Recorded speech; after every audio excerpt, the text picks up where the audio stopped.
Ça là, ça résume notre lutte. Allez lire. Jeune fille, jeune garçon qui veut rentrer dans cette lutte, vous avez beaucoup à perdre, vous avez beaucoup à gagner. Vous devez savoir ce que vous allez perdre si vous rentrez dans cette lutte. Vous devez savoir ce que vous allez gagner si vous rentrez dans cette lutte. Si vous ne savez pas ce que vous allez perdre, si vous ne savez pas ce que vous allez gagner, vous allez être déçu. Est-ce que vous avez ce qu'il faut perdre? Est-ce que ça vaut la peine de perdre tout ça là?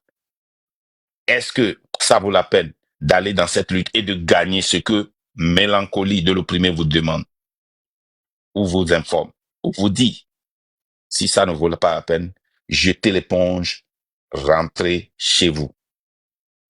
Cette lutte n'appartient pas à tout le monde. Ça n'appartient qu'aux courageux. Ça n'appartient qu'aux patriotes. Ça n'appartient qu'aux déterminés. Ceux qui sont déterminés et qui veulent aller à bout, c'est à eux qu'appartient ce livre. C'est à eux qu'appartient cette lutte. Né au dos luthier, au diagounou choubon. Tu vas perdre ta liberté d'expression. Tu vas perdre ta liberté de circulation. Tu vas perdre, tu serais toujours dans l'angoisse. Tu vas toujours te poser des questions quand tu veux mettre une nourriture que tu n'as pas préparée toi-même dans ta bouche. Tu vas te questionner chaque fois qu'une voiture te suit. Tu vas toujours te poser des questions avant d'aller dans un mariage, dans un baptême, dans une fête. Quand quelqu'un te tend un verre d'eau, tu vas réfléchir avant de prendre ça. Chaque fois que tu es au téléphone avec quelqu'un, tu te poses la question, est-ce qu'on est en train de m'enregistrer? Il y a beaucoup de choses. Tu vas perdre toute ta liberté. Alors, avant de rentrer dans cette lutte, prends mélancolie de l'opprimé. Parce que tu vas rentrer dans la liste des opprimés. Tu ne seras plus libre. Tu ne peux plus rentrer au Togo comme Seignator. Tu ne peux plus rentrer au Togo comme Wescal. Tu ne peux pas. Perds ta liberté. Alors, mélancolie de l'opprimé. La légende, si tu as quelque chose à ajouter, j'arrive une seconde, je vais prendre une minute.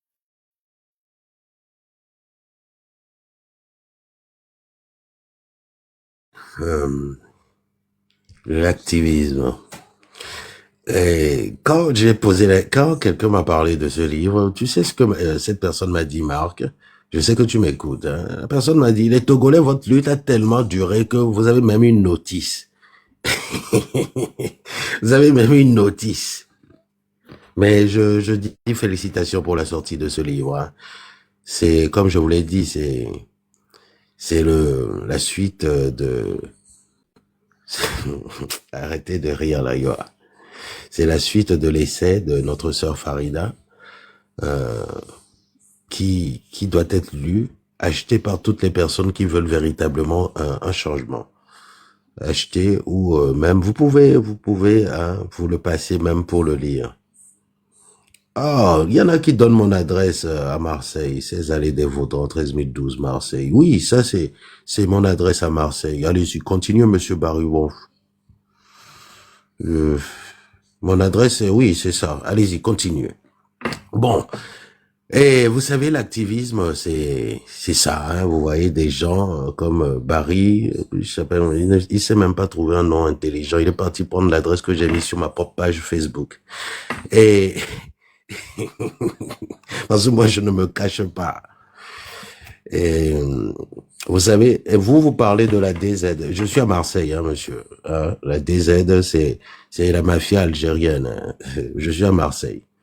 Vous êtes un petit qui pisse sur son lit encore. Hein. Je ne peux pas venir sur là-dessus. Bon, allez. Bon, bref, on continue. Ce livre, c'est vraiment remarquable. Quand vous finirez de lire ce livre, vous allez comprendre pourquoi il faut rompre avec tout ce qui n'a pas fonctionné. Ce qu'est l'idéologie du train de la liberté, basée sur l'anarchisme. Il faut vraiment rompre avec ce qui n'a pas fonctionné dans cette lutte. Et toute personne, surtout vous, nos jeunes frères et sœurs, qui rentrez dans cette lutte, comme l'a dit Marc tout à l'heure, il va falloir peser le pour et le contre. Le pour et le contre. Savoir ce que vous êtes prêt à sacrifier pour voir naître un Togo nouveau. Il va falloir faire vous devez prendre sur vous ce temps-là d'analyser.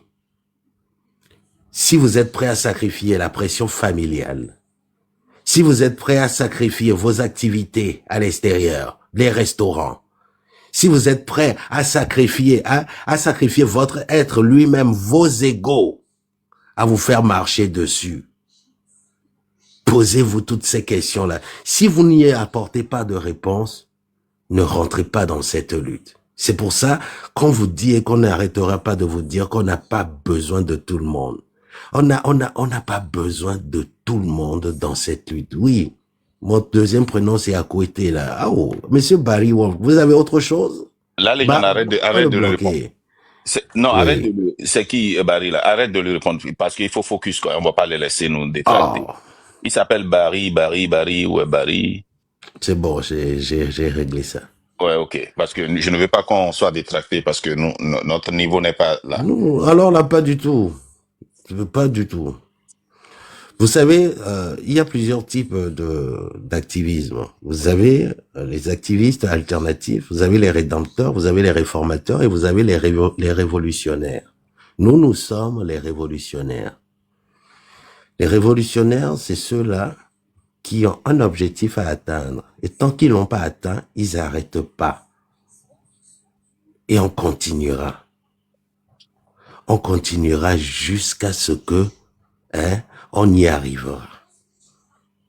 Donc moi, je vous invite tous, vous jeunes génération, vous qui voulez d'un Togo nouveau, d'un changement radical, à rejoindre le train de la liberté, pour voir naître ce Togo nouveau-là, à faire en sorte qu'on ait au Togo cette révolution populaire pacifique.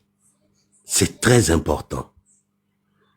Donc, nous ne sommes pas un groupe d'activistes violents.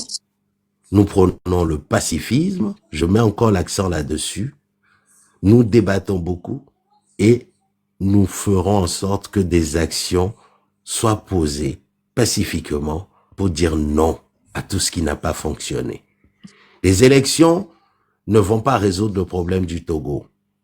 Les meetings de campagne ne vont pas résoudre les problèmes du Togo.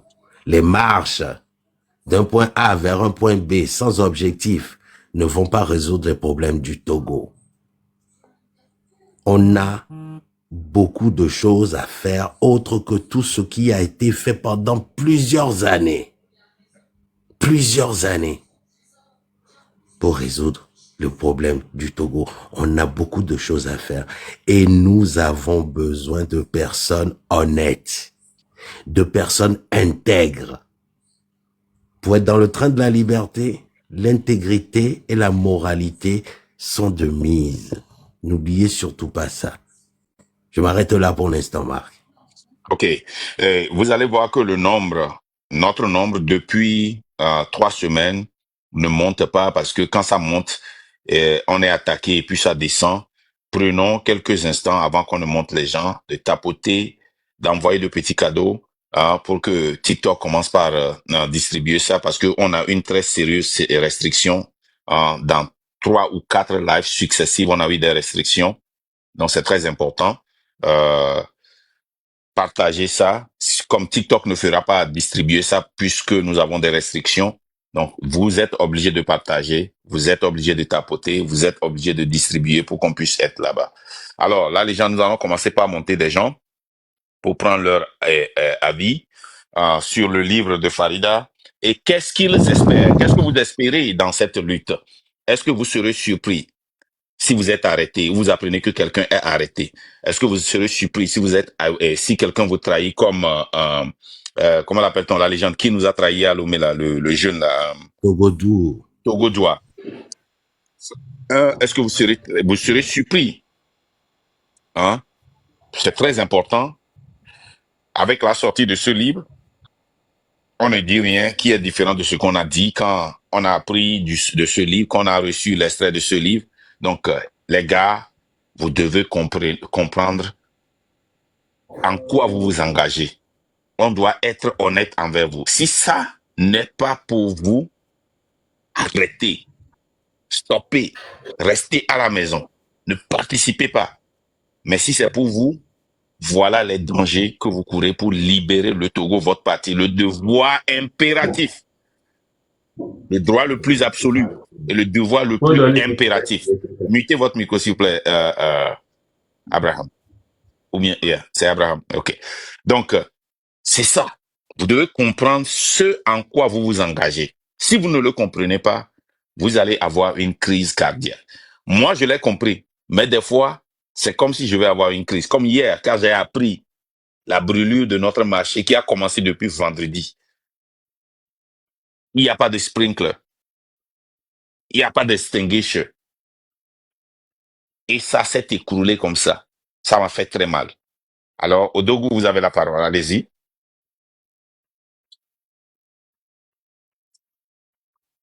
Président, bonsoir, bonsoir. Bonsoir.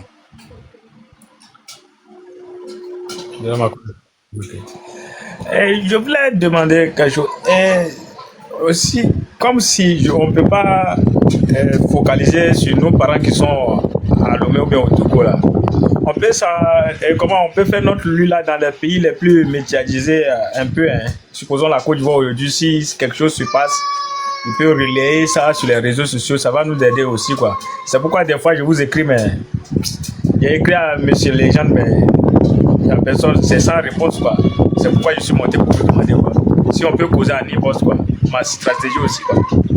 Non, il n'y a pas de problème. On a essayé on relaie dans la sous-région, mais je ne sais pas de quoi tu parles. Ça dit t'envoyer des informations pour que tu puisses poster ou bien contacter les médias en Côte d'Ivoire dans la sous-région. Oui, oui. J'ai une idée comme ça quoi. Ouais. On a déjà cette idée-là. Mais si toi-même tu veux aussi relayer, parce que quand toi tu partages déjà, ceux qui te suivent en Côte d'Ivoire le suivent, mais nous aussi nous faisons nos efforts dans la sous-région pour communiquer avec eux.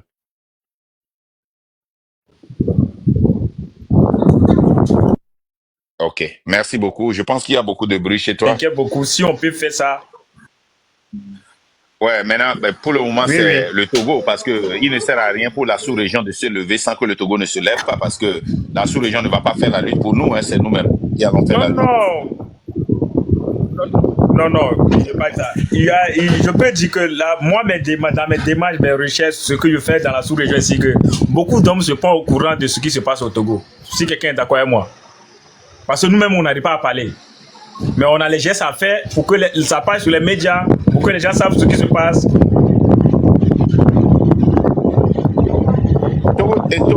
Odogu, je vais te descendre, tu peux remonter après parce qu'il y a trop, je pense que tu es en train de marcher, il y a du vent chez toi et le bruit est très fort. Si ça ne te gêne pas, ok?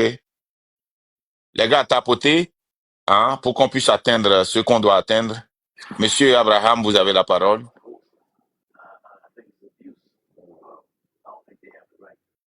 Monsieur Abraham, vous avez la parole. Voilà, c'est bon. Je vous remercie beaucoup, Marc Nda, je remercie la Légende, je remercie Train de la Liberté. Et vraiment, merci pour le livre de Farida.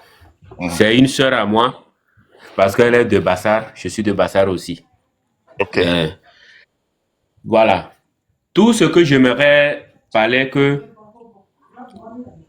les Togolais doivent savoir que pour assassiner un peuple, on n'a pas besoin des vaccins, ni de lancer une requête sur eux ou bien de tirer sur eux à bout portant en les arrosant. Non, non, non, non. Voilà. La stratégie la plus meilleure pour assassiner un peuple, c'est de faire la vie chère, de les priver des soins médicaux et de leur donner vraiment une mauvaise condition de vie. Ce qu'on appelle opium du peuple. Voilà. Il suffit seulement d'avoir de l'opium pour les tuer. Voilà. Donc, à partir de cet instant, ils doivent comprendre que ils doivent se lever pour se battre, pour se libérer eux-mêmes. Ils n'ont même pas de choix. Ils sont obligés, c'est une obligation de se lever.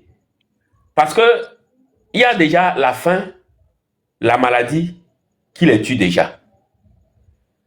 Il y a l'injustice, c'est-à-dire que même la vieille femme qui vend au bord de route petite arachide, elle paye de l'impôt. Voilà. La mairie, comme les militaires, autres, tout ça là, c'est-à-dire qu'ils sont toujours maltraités. Il y a beaucoup de femmes qui se plaignent. Non seulement les marchés prennent feu, mais les petites tables qui déposent au bord de route là, la mairie vient casser. Donc, ce sont des gens qui n'ont pas de sentiments et qui ne sont pas là pour l'intérêt du peuple. Parce que, imaginez, ces gens-là qui cassent les tables et qui brûlent les marchés, leurs mamans ont dû vendre de l'arachide au bord de la route et du banane, ainsi de suite, pour pouvoir les scolariser. Et aujourd'hui, ils sont devenus des mères ou bien des soldats et ils sont dans les bureaux et ils ordonnent à ce qu'on puisse aller brûler les marchés et casser aussi les tables des pauvres vieilles femmes qui se débrouillent sur les routes. Voilà. Aujourd'hui, il ne faut pas qu'ils vont penser aller-retour parce que si le régime en place les aimait il y a longtemps que tout cela, donc ils ont brûlé le marché, ils ont perdu leurs marchandises. Il y a longtemps qu'on les a dédommagés. Mais comme il y a de faux espoirs, elles pensent qu'un jour, ils vont les dédommager. Mais je vais leur dire que les nanabins sont tombés là. On ne les a pas dédommagés.